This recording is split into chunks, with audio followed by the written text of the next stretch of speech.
I remember a time like back in junior high, and then even going into high school. It's always like you gotta be somebody. You gotta pretend to be somebody you're not.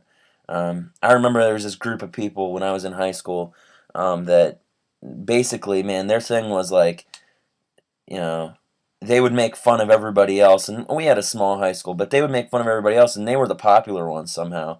But there was this group of like four of them, and they would make fun of people.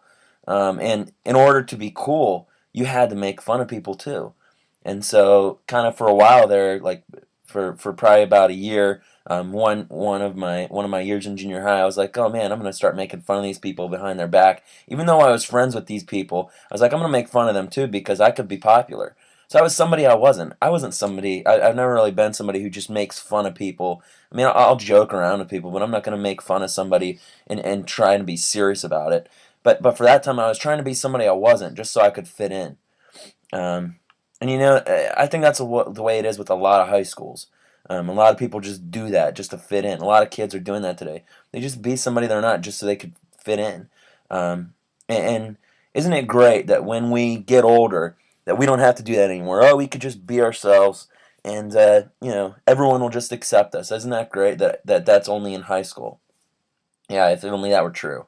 Yeah, just for you guys who are still in high school, that's the biggest, like, it just keeps going. It's just gonna keep going forever, and unfortunately, I'm sorry, but that's gonna be your life. People are still gonna want you to be a person that you're not, and people are gonna look at you your whole life and say, "Hey, no, you should be this person, and you should be this person." They're gonna point out who you should be, and you know what? I found out a long time ago, in junior high. Actually, it was closer to senior high. I think it might have been my ninth grade year or something. But I just said, you know what? Here's the bottom line. I can be somebody I'm not, and there are going to be people who don't like me. I could be myself, and there are going to be people who don't like me. So the bottom line is, why don't I just be myself? And so I started to be myself, and I just started saying, man, here's the thing. I'm just going to be who I am, and I'm going to start um, being honest about who I am and doing the things that I like to do, and I started doing it, and I realized that I had more friends than I had when I was making fun of everybody and pretend to be somebody I wasn't. So here's my thing today that I want to go into is this, and I don't want to go super long here, but I just wanted to say this because it's been on my mind, is that I am tired of the censorship. And specifically, a lot of you guys out there know that I'm a youth pastor. I'm tired of the censorship in the American church, and people pretending to be somebody they're not.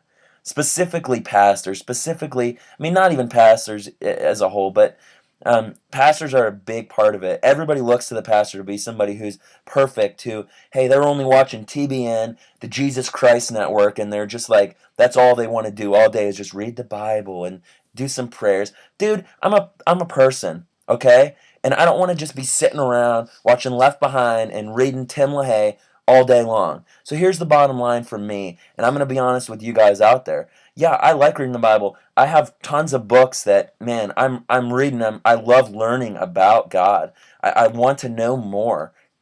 And yeah, that is a part of who I am. But I'm not sitting around all day just doing spiritual stuff. That's not me. And some of you guys out there might have that idea that that's who I am, and I know some people have that idea that that's who I should be to the world. And when I start to put things, I put on Facebook, I talk about, hey man, have you seen the latest episode of Dexter? Or have you seen this show? I have those people out there that, oh man, yeah, I can't believe he posted about that movie or that show because that has some violent parts, and that part has some language, and I don't know if a pastor should really be involved in that kind of stuff. And here's the thing, man. Um, you know, I I'm not sitting around saying that it's okay to do whatever you want to do. It's not okay. If I were sitting here and saying, just do whatever you want as long as it makes you feel good. Of course, I'm not sitting here saying that kind of stuff. But I'm sitting here today and I'm telling you, I'm not afraid to be who I am as a person. I'm not afraid to sit here and tell you all that, hey man, I watch Dexter, I watch Supernatural, I'm Halloween is an okay holiday with me. I've seen the Harry Potter movies besides the newest one. That's a different topic altogether. I've read all the Harry Potter books. Ooh, you know, I've done a lot of stuff that a lot of Christians would say, "Ooh, that's a little that I don't know because there's witchcraft and there's violence and there's you know what though." I mean, it goes back to what Paul said, and Paul said this thing that I think really hits home, and he says, "You know what? In his day, the biggest thing was Christians went to him and they said, 'Man, what are you doing? We just saw this guy over here. He sacrificed this cow. He killed the cow. He took the meat out. He held it up and he said." I want to sacrifice this to the God of the sun. And they said, then he went and proceeded to serve it to people. And they said, Paul, you went over there and you ate that meat. What the heck, man? Why are you eating this meat? I mean, this is wrong. It was sacrificed to an idol, and you're just going to eat that meat? I mean, something's definitely wrong with the meat. Man, you're not supposed to do that. And Paul says back to them, he says, you know what? If I'm hungry, I'm going to eat the meat. You know what? I don't care. I'm going to eat it. And he says, I'm not going to come over to your house and have this meat that's sacrificed to idols because that would offend you. I understand. I'm not going to do that in your home. I'm not going to force that upon you, that you need to do the same thing.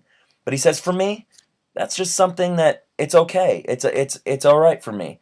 I'm not tempted by that. I'm not having trouble with that fact. And so I'm going to continue to eat that meat because I'm going to be hungry. I'm going to eat the meat sacrificed to idols, and that's okay, said Paul. And so he said that, and it's the same way today. Some people might be real offended by violent movies, or that, hey, and I'm not talking about the thing where it's just sitting somebody being tortured for the entire movie, and that's all it's about. I'm talking about the kind of movie, the kind of TV show where there's a great plot and violence is a part of the show or the movie, or there's some language in the show. It's for me. I never swear. I never have. I just haven't really seen the point to it, and any of my friends could tell you that. I don't see any real point. I use fake words. My dad made up some fake swear words when he was growing up and still does use them today. So I use his words because I think they're just weird, like Shanafelt and Patch Adams and just some really random like exclamations. But other than that, I don't swear. I don't feel tempted to go out and kill somebody, or I'm not going to be, I don't feel freaked out by the violence because for me, I can just really tell the difference between what's on a screen and, hey, man, this is fake. This is just, fake blood or fake violence, a fake fight. Some people can't make that distinction in their mind. They get freaked out and they get all worked up and they have bad thoughts or something. And that's not something that they should watch. But you know what? People have come to me and said, "Why are you doing this? Why do you watch these shows? Why do you hang out with this person? Why do the list goes on and on." And I'm not going to sit here and pretend to be somebody I'm not. And that's just who I am.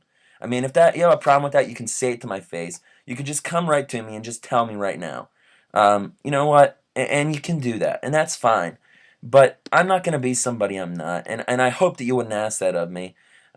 Because I'm going to be honest with who I am.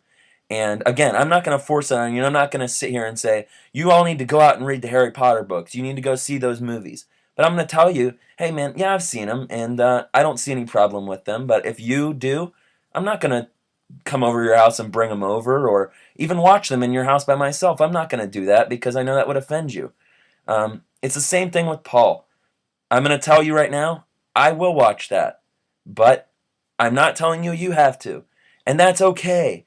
There are things that are wrong, like pornography. I would tell you that pornography is wrong to watch.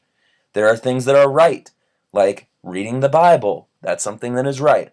And then there are things in the middle that are just, hey, I just saw a movie, and was it really great? Was it like something good? Well, nah, it wasn't like anything that would be great. Was it bad? Not really. It was just something in the middle, something that you just did, just to waste some time. Hey, I just saw a funny movie.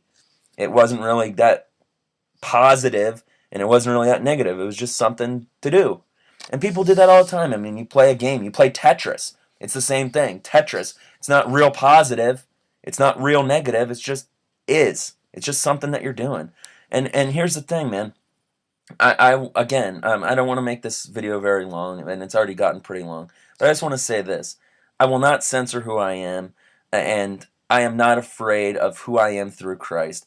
Jesus has already said there is no more condemnation for those who trust in Him. I am not afraid of who I am. I mean, if you have a legitimate problem with me, and I'm doing something that is legitimately wrong, come to my face and tell me. Don't go behind my back and say, I just don't know about this. I'm just not sure.